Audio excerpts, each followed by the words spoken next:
லாலா எத்தனையாவது பந்தி? யூஸ்வலா கல்யாண பந்தியா இருந்தா 2-3 பந்தி சாப்பிட்டுருப்பேன். இது கிரகப்பிரவேசம், கூட்டமும் கம்மியா இருக்கு. அதனால முதல் பந்திய அப்படியே எக்ஸ்டெண்ட் பண்ணிட்டு இருக்கேன். சாப்பிடுங்க சாப்பிடுங்க சாப்பிடுங்க.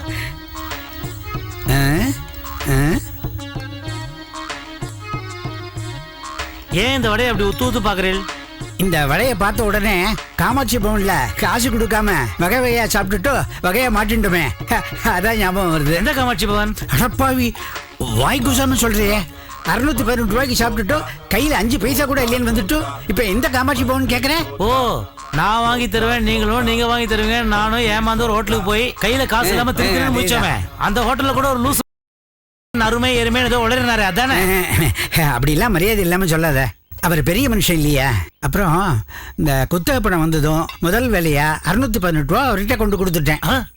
என்னது, கடன் பட்ட 618 ரூபாயை கொண்டு போய் திருப்பி கொடுத்துட்டேடா? ஆமா. என்ன ஓய், உங்களுக்கு எவ்வளவு நெஞ்செழுத்து இருந்தா நான் ஒருத்தன் பக்கத்துல தைரியத்துல இந்த மாதிரி இஷ்டத்துக்கு தலைவிரிச்சு ஆடுவேன். நீங்க வாங்கின படத்தை யாராவது திருப்பி கொடுப்பலாம்? வாங்கின படத்தை திருப்பி தந்துதானே ஆகணும். இதுல என்ன தப்பு? உங்களை அப்புறம் கவனிச்சுக்கிறேன்.